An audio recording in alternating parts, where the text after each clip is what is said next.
The advice and opinions expressed by Dr. Granpeesheh and her guests are meant solely as suggestion and should not be in any way construed as child-specific advice. Dr. Doreen Granpeesheh is the Dr. Doreen is an expert in autism. Doreen Granpeesheh, Dr. Granpeesheh, Dr. Doreen Granpeesheh. Dr. Doreen Granpeesheh is a visionary in the field of autism. Now you can ask the questions on Ask Dr. Doreen. Good morning and welcome to Ask Dr. Doreen, and good morning to Dr. Granpeesheh. Good morning, Shannon. How are you? I'm good. We have a flickering light in the studio that's just decided to flicker. So if it looks like I'm being strobed, that's what's happening. I don't know what's up with that. But so thrilled to be here with you this morning. We want to tell everybody we are live this morning. It is January 20th. 2026, and I think this is our first live show with you of 2026. So, woohoo, we're here. And for those of you who don't know, Dr. Granpeesheh is a true expert in the field of autism. I believe the expert of our time, and what other time is there than now? She's been working in this field for more than 40 years. Look at her face. That is not possible, but it is. So we're so thrilled that we have her whenever we can. We have her here live to answer your questions in real time. Our chat is open right now. We're live on Facebook, YouTube, and Twitter. You can be writing in. We have a starting topic today, and it's dealing with change, because change is hard for all of us. Whether you love people on the spectrum or you yourself are on the spectrum, it's hard for all of us. So we're taking questions in the beginning about that, but you guys can write in about anything that you want.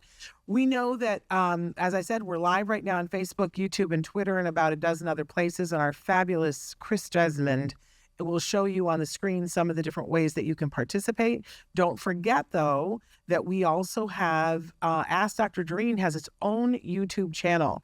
You can go and subscribe, and we hope that you will. And then, of course, the show is available as its own podcast. Ask Dr. Doreen. You can download it for free wherever you get your podcasts. And when you do that, there will be some advertising. And if that's okay with you, fabulous. Enjoy that. If it is not okay with you, there is a place where you can go, where you can subscribe to everything that we do at the Autism Network for just $5 a month, and you get it ad-free. It shows up in your inbox. You don't have to go looking for us. You will want to. I haven't said it in so long. I need it on the screen, Chris. It's like I forgot it. I'm having a senior moment. glow.fm/autism-live. I couldn't think of the first word. How could I forget that? glow.fm/autism-live. And truly, you get Ask Dr. Doreen and everything that we do here at the Autism Network. It's $5 a month, ad-free. So check that out. But the chat is open now. Please feel free to write in your questions. Dr. Granpeesheh, did you want to say anything before I launch into the first question? No, please go ahead. It'll be interesting. I'm excited to talk about dealing with change. Oh, it's so hard. Parker started us off. He wrote into us, and there's also a follow-up. It's a little long, so I'm going to try to condense. So Parker said, I hope you're both doing well. I'm reaching out to ask for guidance regarding difficulty adjusting to significant environmental change. I previously asked a similar question several years ago and felt it would be helpful to revisit the topic. I recently learned that my local GameStop, which I have visited regularly for approximately 15 years, will be closing. This change was unexpected and caused a considerable amount of distress. I have a long-standing difficulty with change, particularly when it involves the loss of familiar routines and environments. I'm currently working on these challenges in therapy and understand that change is an unavoidable part of life. From a clinical standpoint, however, I'm interested in strategies that may help reduce stress and support emotional regulation when predictable and comforting spaces are lost. And he says, I believe this has a broader relevance. I'm just borrowing these teeth today. So many individuals on the autism spectrum, as well as parents and caregivers, rely on specific places as a source of routine, reinforcement, and comfort. The closure of these environments can be especially disruptive and emotionally challenging. He says he would greatly appreciate any insight, strategies, or resources you could share. He also followed up with me in the meantime and said that he's doing really well now with this change, that he's worked through it, but that he really feels very strongly that you have something positive to add for other people that are dealing with this, Dr. Granpeesheh. So we want to pick your brain. And hi, Rosie. Rosie, we're so thrilled that you're here with us. So what do you think, Dr. Granpeesheh? Yeah, that's terrific. Thank you. Parker always has such interesting exchanges with us, and I love it. Hope you're also well, Parker. Yeah. So it's kind of interesting, the concept of change, because we as human beings feel safe when there's a certain level of predictability in our lives. And obviously, as you know, Shannon, there's very little predictability. So, but we always try to hold on to things and not allow change to enter our lives, because change tends to make us question things. Like, it makes our identity a little bit confusing. It, more than anything else, it makes us feel like we've lost control over what is happening to us. It's very interesting. There were a lot of studies on kind of, change in general. What's the difference between change that is planned and controlled by you versus change that comes without your being able to control it? And it is always the case that all the anxiety and the fear and stress and distress is related to change that is not controlled by us, is more kind of like unpredictable. So knowing that, you have to then also go to the next level, which is, okay, I'm only feeling this way. And this is kind of like what I always talk about when it comes to anxiety in general, about anything, because anxiety is just in our minds, right? It isn't a real thing. It's just it becomes a real thing. Obviously, physiologically, we cause ourselves to have all kinds of physiological responses. But the truth is that it only occurs because of what we're thinking. It doesn't really, so, that's very, very important. And it's like the primary treatment when you talk about anxiety and in response to anything in life, is the first thing is to ask yourself, to question the beliefs that are leading to this anxiety. So when it's related to change, you could ask yourself, why do you think this is a bad thing? Why is this causing you all these negative thoughts? And so, for example, kind of following up with some of the stuff Parker mentioned, it's possible that places that we have come to like are shutting down. Okay, that's very understandable, but what if you knew for a fact that other places are going to take their place and those are going to be better? What if I guaranteed you that something better is going to replace it?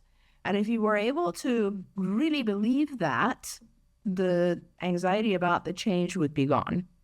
It's really about our own thought patterns and how we suddenly panic because we feel like the ground beneath our feet is moving and we have no control over it. If we were to trust that everything changes and that a lot of the changes that occur in life end up in something better, then we would easily be able to, get rid of all the anxiety and the fear that goes along with change. It's so amazing. I wished I'd known you when I was having all my panic attacks. That would have helped me so much. But I found myself thinking, I don't know if you know about this about me. I'm a huge James Taylor fan and have been like you, like I know you really love Genesis. And I love JT too. Oh, really? He's the best. And I think I've seen him probably like 22 times in concert. Wow. Like it's just like a crazy amount of time. But I love his song, The Secret of Life. And he says, the secret of life is enjoying the passage of time. And with time, as we know, if you live over the age of 30, you see that things change. People come in and out of your lives. Landmarks come in and out of your lives. Restaurants that you love come and go. Big things and little things change all the time. And I always remind myself when I'm struggling with that, oh, right. The secret is to enjoy the passage of time, which means letting, like the tide coming in and going out, letting some stuff go and welcoming the next thing that comes, which is, easy to say, harder to do. But I love that you say, but it's just thoughts. And It is just thoughts. And as you get older, Shannon, and you know this, I know this, as we age, one of the things we learn is that it is just thoughts. I mean, that's part of the wisdom that you gain over time, right? When you're younger, you tend to really allow, so it's kind of like that initial fear of, I don't know what's happening to me for whatever reason it might be. Like, I don't know why my restaurant's shut down. I don't know why my community center went away. I don't know why this person is moving. I don't know why, whatever, all these things. Yeah. And what we tend to do with it when we're young is we immediately allow that apprehension and anxiety. And that leads to a bunch of physical symptoms, like your heart rate goes up, your eyes are dilated, like all these things happen that are physiological, and they have an increased effect on you thinking, oh my God, something bad must be happening. Yeah. So it's kind of like you panic, you have a higher heart rate, and that heart rate itself now causes you to panic more. So, but when you're older, you spend, just by the passage of time, you spend a little bit more time. That's why we all, in treatment of anxiety, you always say breathe. And you just spend a few more seconds or minutes on, hold on, it's, that self-awareness. Hang on, like, is this actually going to be a disaster, or am I catastrophizing the whole thing? And is it going to be okay? And the tendency to just trust that things balance out just because of life's experience increases, right? So we tend to have less anxiety over things as long as we're self-aware, as long as we've learned those lessons. Yeah. It's interesting because just about a week ago, I found myself at an event where I was sitting next to somebody who, it was the anniversary of the Altadena fire, and she told me about that she lost her home in the fire and that everybody in her neighborhood lost their home. I mean, when you think about that and think about how much anxiety, that had, and she said, but in the moment while it was happening, she said, you just get she said, I had no anxiety as it was happening. She had to flee from her home and knew that she was going to lose. And she said, but I had no anxiety because I was clear on what I was doing, and that all took over. So when you're in that kind of a catastrophic thing, often people report that they're just like in this clear vessel of action with no anxiety, that the anxiety comes later on.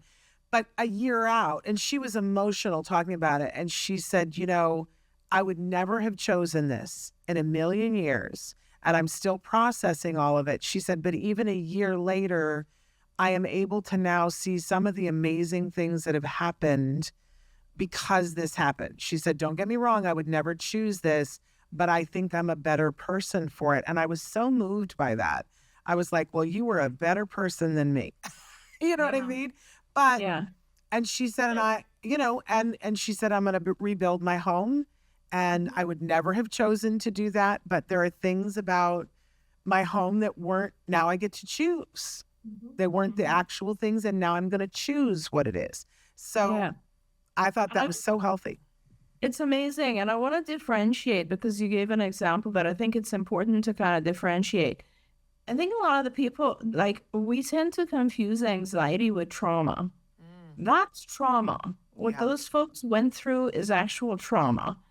Anxiety is more kind of apprehension or fear that is based on something that hasn't happened yet. So when people have trauma, they tend to have develop anxiety about future things, right? But the experience itself, what they're experiencing is trauma. That's why it's called post-traumatic stress. You know what I mean? Yeah. So it's very interesting because anxiety is stuff you can change. The experience of worrying, that stuff you can actually change in your mind. But obviously, when you go through trauma like that, there's a whole bunch of other stuff going on, which, another show Yeah. to talk about the experience of trauma, because that is, that's like just when bad things happen and getting through those, that's a very, very different thing. All right. Thank you for clarifying. I also want to say hello to Michelle, who's with us. Michelle, you changed your name, so I'm so glad you identified yourself. I haven't seen you in a while. It's good to have you here. I want to launch into, and by the way, you guys, chat is open. You can send questions about any topic. We've started talking about dealing with change, and I've got a few more questions here, but we'll take any topic at all. Our next question, my 10-year-old has extreme issues with even slight changes. It is debilitating for him, but also for the whole family. We need help with this. And recently, his pediatrician recommended putting him on medicine for this. I don't even know what kind of medicine because I had an instant negative reaction. It's not that I will never consider meds, but I would like to understand why he is doing this. What is actually going on for him before I consider medicating him? Can you help? I know you will ask for more information. Here's an example. Last week was Christmas. He was excited, but anything that was different led to a meltdown. The Santa setup at the mall was different than last year. He stood in the mall and screamed until my husband carried him out. Then he screamed the whole way home. He only stopped when he was able to go into his room and watch the video of last year's Santa visit on his iPad. On Christmas Day, he completely melted down because we didn't open presents the way we had last year. But last year, his little brother was only 9 months old, and he napped while we opened the presents. This year, his little brother wanted to open presents with him, and he couldn't do it. He screamed for an hour and said it wasn't fair that his brother could open his presents another time like last year. It was just terrible. We ended up opening presents without my older son. 3 days later, he opened his presents, and the presents have sat there untouched. He doesn't want them. What on earth do I do? Why does he need things the same? And how can I help him while not sacrificing my other children to his rigid, impossible rules? Great question. Fantastic question. Okay, so anxiety, as I was saying before, has a lot to do with control, right? It's the false belief we have that we are controlling our own environments. Now, and that just, if you feel like you have control over everything that happens to you, how do you feel? Do you feel safe or unsafe? Obviously, you feel more safe, right? So now our kids, typically developing kids have less of this for two reasons. One is that they know that you are there and that you provide a certain level of safety for them, so they feel less anxious. They feel more anxious when you're not there. So for instance, when they start a new school or those types of environments that are new, but when they're familiar with an environment, especially if you are there, they have less anxiety. Now, going back to the whole thing of being familiar with an environment and why that leads to less anxiety and less need for control. Because this is the example I always give Shannon. You more or less, as a typically developing child, you more or less kind of come to memorize and learn the things in your environment. You take them in and they make sense to you. So for example, what I always say is you understand language. So you understand other people's tones. So you know if the people around you are angry or happy. This is just an example, right? And if they are angry, that heightens your anxiety. If they're happy, you tend to relax a little bit more. familiarity, like environments where, oh, this is my classroom. I kind of know what to do in here. I've already been here multiple times. These are my friends. I know they're my friends. I'm safe around them. All of those little messages, like, oh, it's cold outside, it's snowing, but I have warm clothes. All of those little messages our kids miss because they're struggling to understand their environment to begin with. And the example that I always give is kind of when I went to Hong Kong. It was like a perfect example. Everything came at once. One was I was extremely jet lagged. Okay, many of our kids don't sleep. If you don't sleep, you're going to have a heightened sense of anxiety just biochemically. Forget about everything else. Secondly, I couldn't understand the language at all. I couldn't read anything. Everything was in a completely different alphabet. Nobody spoke English. It was a totally lost environment. In fact, if you wanted to go out, they would give you a little card, which in Chinese said where you are and was something you could give to a taxi driver so that you could get back to your hotel, because otherwise you're lost. So that's a big factor, not being able to communicate, not understanding all the things around you. Third, the stimulation was extremely high. So lots of neon lights, lots of noise, lots of pollution. Like, it was a very, very overwhelming environment for me. What did I end up doing? Honestly, after like the first day, I just went to my room, closed all the curtains. I needed to just detox from the whole thing, right? And just breathe and calm myself down because it was very agitating. So I think that is a lot of what happens to our kids.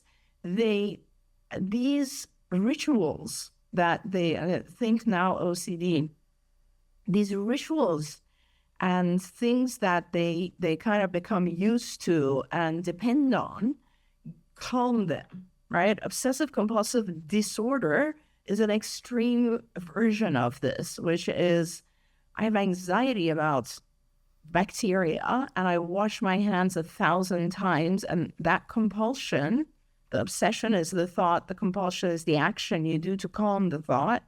That compulsion calms me down.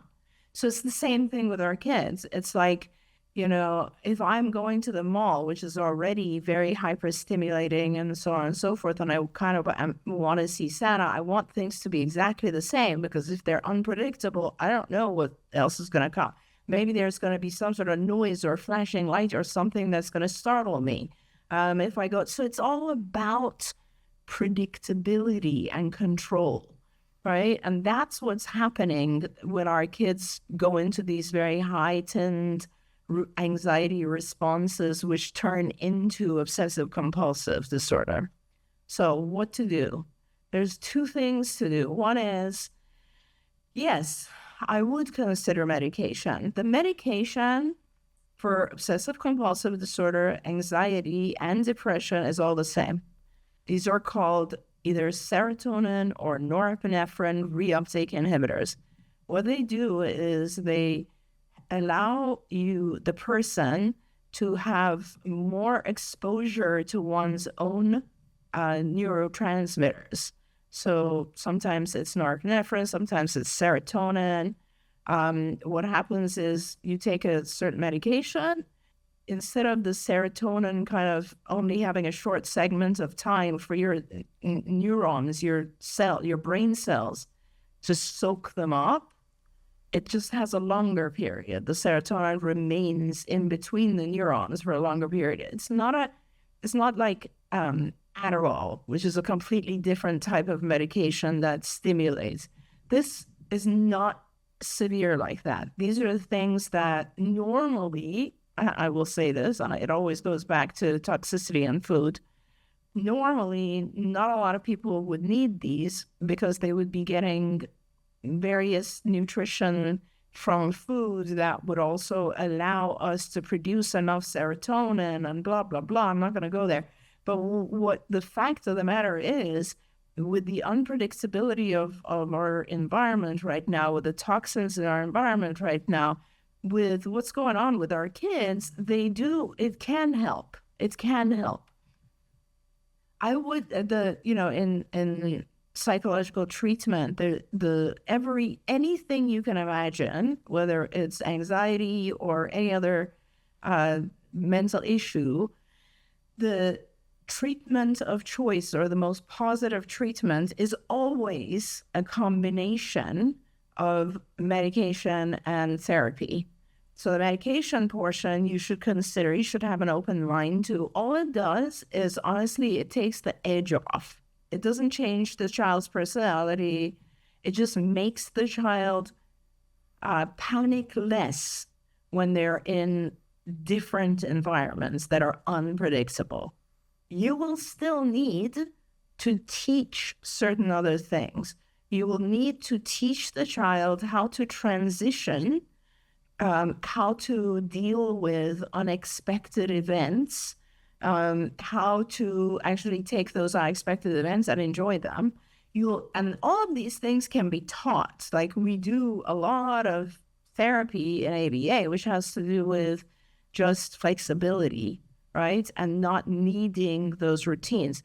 But it's slow, and it's a kind of one-by-one situation, because don't forget, those routines, those insistence on sameness are safety giving. They are compulsions that reduce the mental panic that the child's going through. So you can't suddenly take them away. You have to gradually take them away. And as you said, in your case, it's going to take a while, like, a year. And during that period of time, you don't want the siblings to suffer or the rest of the family. So get help from the medications, which will take that 1 year period and maybe turn it into 4 months or 5 months.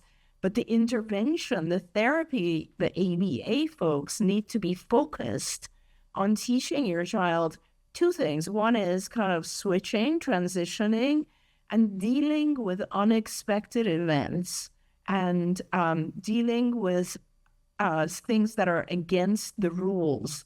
And when I say dealing with, that means, not only will they expose the child to unexpected events gradually, but they will teach the child to breathe through it, to be able to handle it, to do more productive types of things like, breathing exercises or counting, things that will help the child actually get through those difficult moments. And if you do the therapy and the medication, you will get through this. Your child will get through this. Okay, so, and I don't think that it necessarily applies to this family, but one of the things that I see frequently, and I'm going to cop to this myself, is that when we see that our child has that level of anxiety and rigidity about something, I feel like then we become anxious and build like, oh, I hope my child doesn't have that anxiety. And so we work overtime to try to not trigger it, which is not helpful in the long run. But in the long run, we're feeding our anxiety. But often parents are like, oh, but I don't want you to change anything and trigger the anxiety. What do you want to say to them? Good point, Shannon. Thanks for bringing that up, because it's so true. We forget that when we see our kids kind of spiraling, we panic. We're like, oh my God, how am I going to deal with this? So we tend to do what you said, which is avoid one more situation. Like, this is a great example where it's like, okay, well, let's just not open the gifts, right? Which isn't an answer. It might be an immediate response right now, but that you're not going to leave that alone forever. You have to work on that. So what I want to say is just go through and make a list of all the, eggshells you've walked on. Like, list all the things that you avoided. This parent gave a lot of examples. It's like opening the gifts, going to the mall, with whatever. So like, list all of those and work on them one by one, not when it's Christmas, but like practice them. Do things that, like, Shannon, in our curriculum, we have things like playing games that have different rules. Taking the child to unfamiliar environments. Very, very specifically, if this is a situation where, the child doesn't want their sibling to open gifts, we would have we would practice this aside from Christmas, right? Before the next Christmas. And we'd have the sibling there and we'd have 5 gifts for each of them, or one for the sibling, one small gift that the sibling gets to open. And then our kid gets to have a major reinforcer for tolerating that.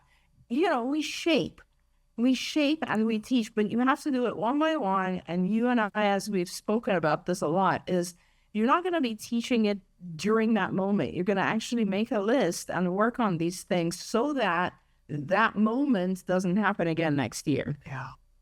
Yeah. And I just think it's important that people remember it's hard. It's hard as a parent, hard to watch your child having that anxiety, but it's so worth it because, as you said, you're walking on eggshells. And I think we have to remember, where does this end? Like it just piles.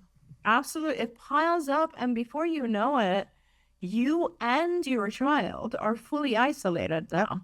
Yep. Because Been there, done that. I can't go to a party. I can't go to the mall. I can't do this. I can't do that. He'll for tantrum here.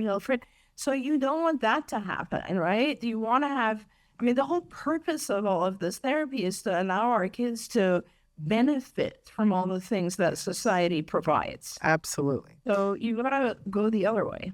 Absolutely. I want to get the beat of rhythmicity as written in, and this is so important.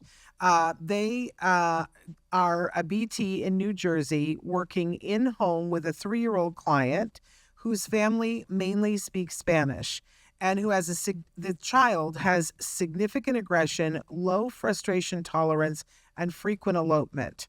The person writing this, who's a BT in New Jersey, also has a 5-year-old son with autism. So school readiness is one of their top priorities. But and they apparently public preschool was recommended by the early intervention to the client's family. They go on to say, but I feel the BCBA should have emphasized continuing intensive in-home ABA. Would it be appropriate as a BT to speak with the family, given my own choice, to keep my son at his ABA center until 6? What a question, right? Because sometimes the deal, and is it their place to say it? What do you think? Yeah. Such a terrible dilemma. Yeah. Because I will just tell you right away, you are right. You're absolutely right. This is the period of time where we do not want to give up the opportunity to help this child in a million different ways. And doing one-to-one ABA is going to be by far the best thing for this child. There's no question. And this is age 3. And you're right. It'll continue to be for a few years, and hopefully, and by the way, whenever there's a scenario where a child at 3 is acting severely in one way or another, I like to go back and really analyze medical stuff as well, because a lot of times it's just important to let that child's kind of system calm down, and sometimes it's gastrointestinal inflammation, it's sleep issues, it's dietary allergies or reactions. It's just stuff that needs to be taken care of so that the child is in a better shape. There's nothing about autism. I always say it's very important when you look at a child initially when they're young, especially because they haven't really had a chance to learn too many bad habits, but obviously, they are communicating through challenging behavior. So that could be just the only thing there is. But when there's severe aggression as well for a 3-year-old, I kind of want to know why their resistance, why their tolerance is so low. What else is contributing to this? You don't get aggressive for no reason. You become aggressive, maybe you're in pain, maybe you're not sleeping well, maybe you have severe bloating, maybe check all this other stuff as well, or have someone check it, or tell a family. Now, that stuff, I don't think you'd be stepping on anyone's toes if you suggested those things to a family, but there's no question you'll be stepping on the BCBA's toes if you say something that's the opposite to what the BCBA is recommending. I don't know. I'm not sure what your way out is, but to perhaps suggest that, just tell the parents if you really want to, that, you don't want it. You're a BT, you're not a BCBA. You do not want to step on the BCBA's toes, but, confidentially you recommend that they consult with another BCBA. And that's as much as you can do. You cannot override. It's like, you can't override the BCBA's recommendations just because you don't have that education, and the parents are going to think that it's odd, and the BCBA is definitely going to be upset and offended, maybe even fire you. I don't know what your relationship is, but that's the only way you can handle it, is to recommend they get a second opinion. Okay, they said that the child eats lots of yogurt, lots of dairy, which could have contributed to their aggression. Boy, I can speak to that for my kid. We saw when we took out the dairy, the level of tantrums and aggression that changed. Ooh, it was awe-inspiring. But I'm sorry, I think I interrupted you. You were going to say something. No, not at all, not at all. And just to kind of keep it very data-driven, I suppose, and not subjective, I would highly recommend that you just connect the family to MedMaps, perhaps the MedMaps organization, where they have a lot of physicians who are trained in these forms of alternative medicine, and they're listed, and you can the family can try to find someone. It's different if I'm telling a family, hey, I really want you to go get a, organic acids assay and find out if your child's allergic to something, versus you who are there in the capacity of a BT. And as a mom, you may know a lot more, but remember the parent's perspective. And it's going to be a little confusing for them. You don't want to confuse them. You want to help them find the right mentor. You want to help them find the right person who's going to guide them. And that, I think, starts with finding a physician who's going to do testing and help them with all of the medical stuff. And then if they can find another BCBA who can give them a second opinion. And I hope that this person continues on and becomes a BCBA. Oh, please do, because your instincts are so spot on. Yeah. Yeah, and the world needs more BCBAs like you. Okay, we have another question that came in. We just found out that our son's second grade teacher is going to have a baby and will be leaving on maternity leave in 1 month. He has struggled every year to accept a new teacher at the start of the year. Now there's going to be one in the middle of the year. What can I do to make this transition work? Yeah. I mean, again, it's the concept of change and transition. I would get the school and the teacher involved right away. Obviously, they're probably, I don't know if they already have the replacement, but this is where they need to be working on a transition plan for him, at least over the next month. Maybe you have the class aide spend more time with your child so that your child starts to establish a bond there. If they already know who's going to replace the teacher for maternity leave, then maybe they want to bring that person in a little bit earlier. You need to get an IEP going and ask for a transition plan. So that your child is a little bit more prepared. Okay. This one breaks my heart. Let's deal with, my God. Oh, I know. Well, wait for this one. My daughter, who is on the spectrum, is going through puberty and is very bothered by the changes in her body to the point of hurting herself, especially to try to remove hair. We have been binding her breasts with an athletic bra, or she becomes distressed, which does happen in the shower. How can we help her? Yeah. You need to investigate this a little bit more. We don't want to make assumptions. You have to kind of find out what it is that's distressing. If it's, is there a hormonal feeling that she is not enjoying? Is it some image she has in her head that having breasts or having body hair is bad. Like, you need to figure out what aspects of these changes is causing this stress and anxiety, because yes, they're unpredictable, but they could just also be a positive experience. You know, a lot of girls are very happy when they grow breasts, for example. So something has given your daughter a bad label for this. And maybe you need to ask some more questions and say, why? What is it that, why? Why don't you like? This is something everybody likes. Why don't you like? If you can find out a little bit more, a lot of times we just label things a certain way and then we get stuck in those patterns. So first, maybe find out a little bit more before I can help you figure out a treatment plan for it. Okay. I do want to go back. The Beta Rhythmicity said that they will refer the family to MedMaps and said thank you so much, and said that they're thinking of getting their master's in ABA. So we hope you find a way to do that. Yeah. Okay.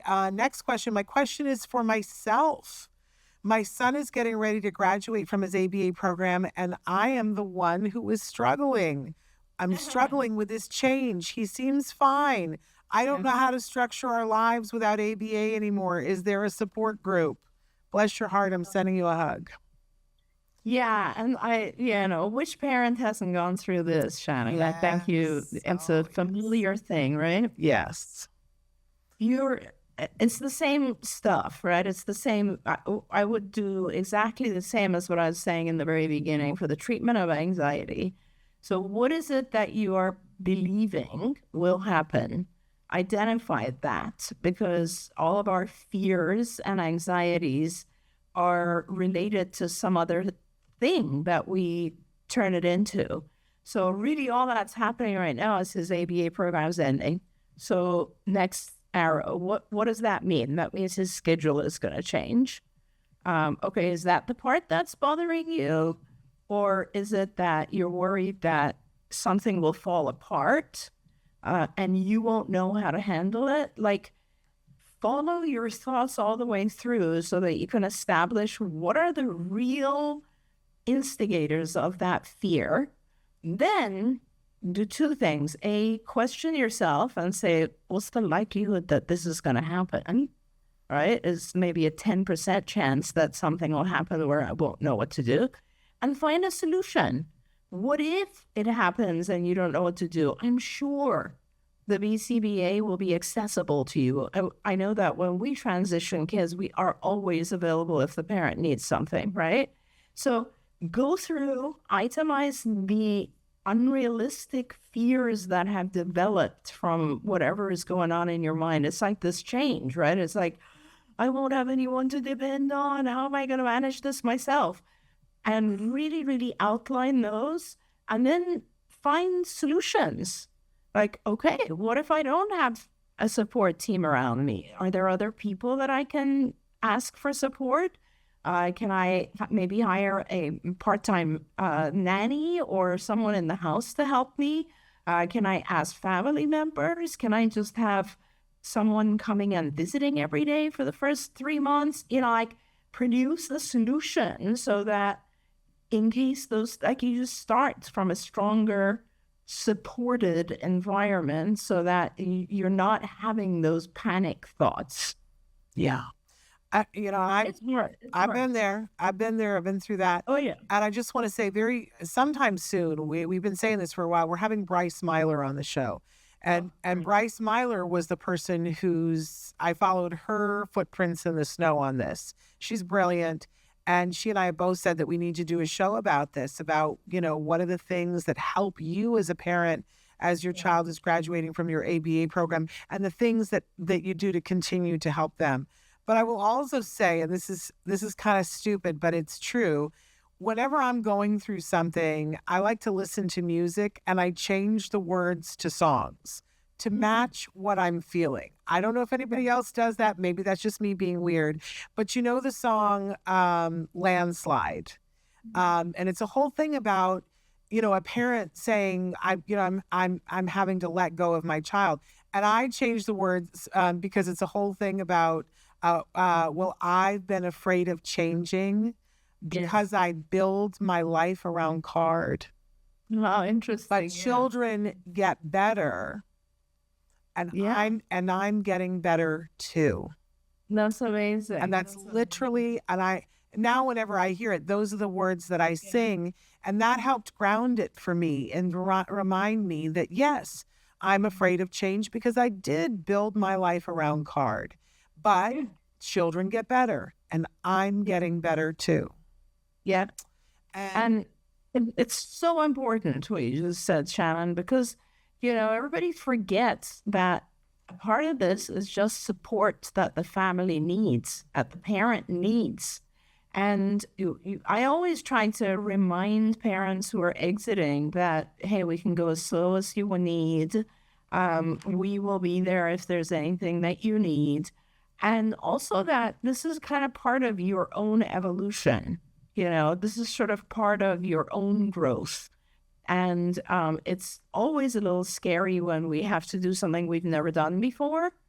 But once we do it, it produces this really interesting sense of competency and like, oh, wow, I managed this. It's all going to be fine. Yeah. And it gets you to the next thing. And, I benefit from having a strong core of women who went through this a good solid 8-10 years before me, like Bryce, like Bonnie Yates, that I got to hear things from them further down the line before I was going through them. And these, we've featured them on the show. And one of the things like that Crystal, oh my goodness, every time I talk to Crystal and Crystal tells me, Crystal helps me shape my view of the future. A couple of years ago when Crystal's son was leaving, he's a professional drummer, and he was leaving to go to Europe to meet a band where he was going to be touring Europe with this band of people that he'd only met on Zoom. And Crystal took him to the airport and waved goodbye to him and made a little video that I started showing to our staff going, look at this. Like, this is the most amazing. That to me is what I'm sure it's like a drug. It's like crack cocaine to me to watch that video, to see him joyfully waving goodbye to his mother, because I'll tell you something, that was never on my bingo card, that as a parent of a person on the spectrum, that maybe someday I could stand in an airport and go, have fun in Europe. Like, that wasn't even a possibility for me. And Crystal put it front and center for me. She and I cried about this when I told her. I was like, Crystal, I watch that sometimes 2 or 3 times a day. And it made me change what I was doing so that, and we went to Scotland with my son. And I now know that if he was look, would I have some anxiety? But yes, but would I stand there and know that he was going to be fine going to Europe? I would. And she gave me that dream. So, but you have to walk through the different gates to get there, and they're all important, and none of them are easy. They just aren't. Absolutely. But it's worth it. 100%. And I mean, I'll tell you, like, even as a parent of neurotypical children, I remember when Nikki, for instance, must have been like, I don't know, she was pretty young, like maybe 14 or 15 when she went to Australia. Or New Zealand for a thing. And I remember like just crying all the way back from the airport because I worried about like this anxiety, right, of all the things that could go wrong. And it's fascinating that we do that to ourselves, but our brains are wired to think of the negative first. And we always have to, it's a safety thing, it's kind of like in hundreds of years ago, thousands of years ago, it was more about like, oh, I better be prepared for the lion that's about to come kill me. And now that has just evolved into, we always think of the worst thing happening. It's a protective thing. But, just reminding ourselves that, no, these are the things I have to do to prepare for that. Yeah. And then that helps a lot. I always say that I think that one of the biggest parts of the experience of being a parent of someone on the spectrum is that you have the one value that you're going to keep your child safe no matter what. And then you have the other value that you're fighting for their independence. And those two things are at loggerheads with each other minute by minute. And I just think, we have something called the PTA, which is the Parents That Are Truly Amazing group, because I think that parents are amazing. They're fighting that good fight every single day of, I want my child to be safe, but I want to give them the skills to be able to be as independent as they possibly can. It's stinking hard. But what a great group of people that they inspire me on a daily basis. I know they do you too. That people find the way. Yeah, for sure, Shannon. And I think just having children who have special needs, additional needs, causes so many different kind of areas of conflicts for parents. You mentioned one, which is a very, very valid one, which is kind of this ongoing fight between, I'm going to keep him safe, but I want him to be able to be independent. That's just one. I think another one that I see often is just, I will take care of him. I'm exhausted. And being able to kind of take care of that is a big one I see as well, where parents feel like they don't have the right to take care of themselves because they have to just, go to the verge of dying in terms of giving to their child.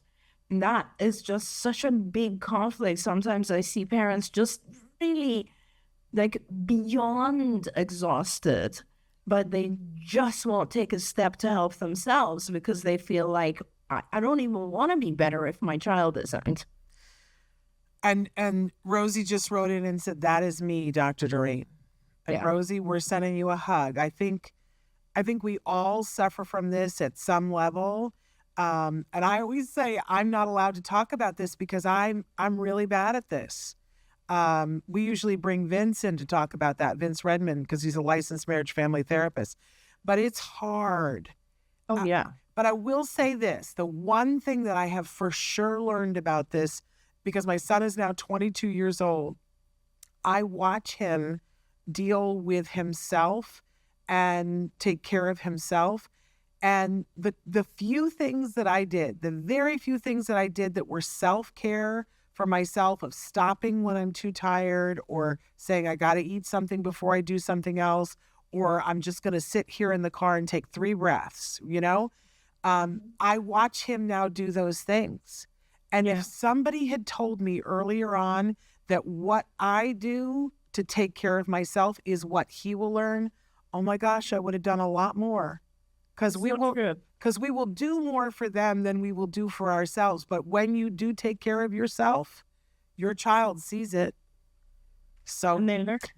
Yeah. And also they see a better you, and they see a happier you.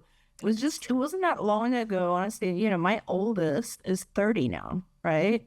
And I was just thinking, and we're just such a close family in so many ways that we're like in each other's business 5 times a day, we text about every single thing that could possibly be going on. But I was getting strained, I guess. I was getting stressed about this child needs that, this child needs this is what's happening with this one. It was just like this balancing act of my 3 kids and their needs, and then my own needs and my husband's and cards and, everything. And I was just thinking, and my mom's, let's not forget that one. Yeah. And I was thinking to myself, I got to let go of some stuff.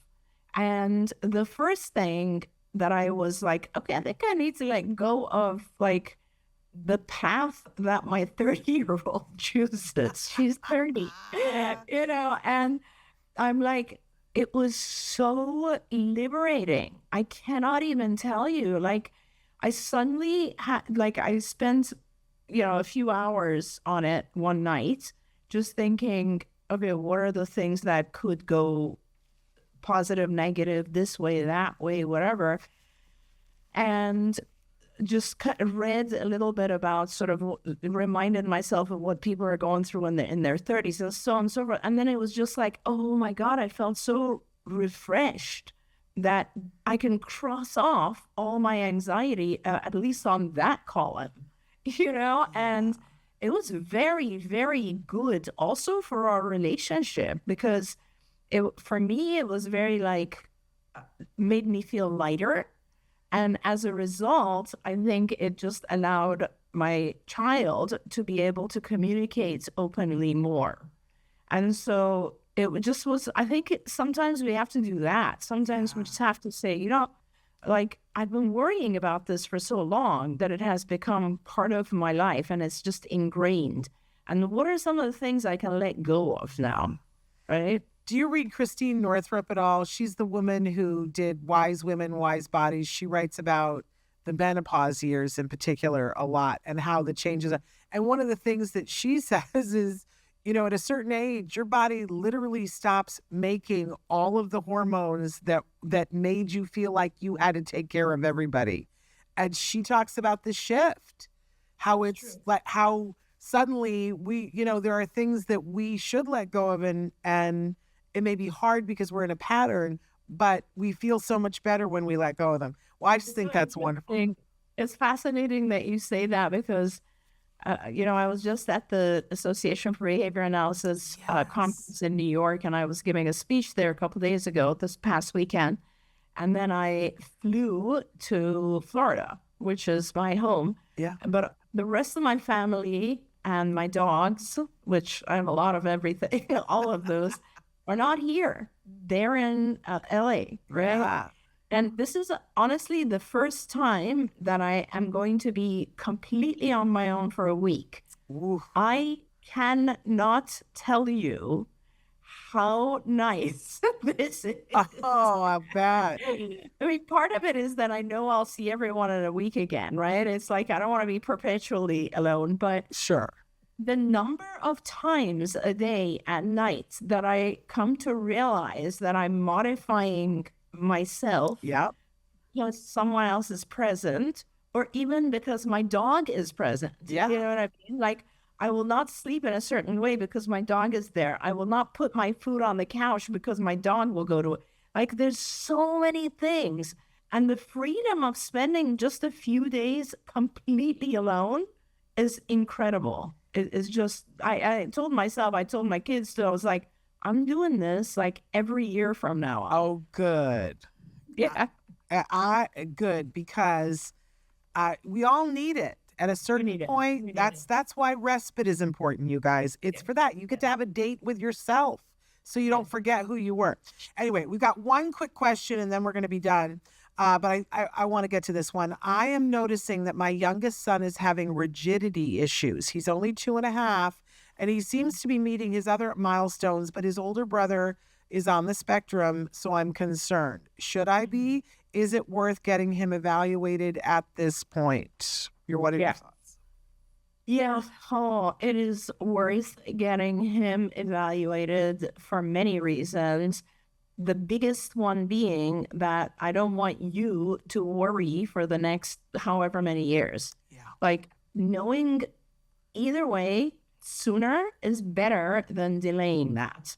So, rigidity can come from a million different things. Maybe he'll have, anxiety of some type, or maybe it's nothing. Maybe it's just, this is what happens when we're two. You need to go and have an evaluation, and there's nothing wrong with that. You can handle it, and it's good to know. So I very much suggest that. Also, if you don't want to go that far, just go online and print out the, autism criteria and truly sit down with your spouse and ask yourself, do these apply or not? Yeah. You are qualified to diagnose. I am not. But, 13 times a week, somebody will say, oh, well, do you think that my child or my grandchild or my sister's cousins, husbands, whatever, are they on the spectrum? And my answer is always the same. I'm not qualified to diagnose, so I have no idea. But the fact that you're asking me that question tells me that you have a question, and you owe it to yourself and to that child to just get them evaluated. And then you have things that you can deal with from there, but you owe it to yourself. Definitely.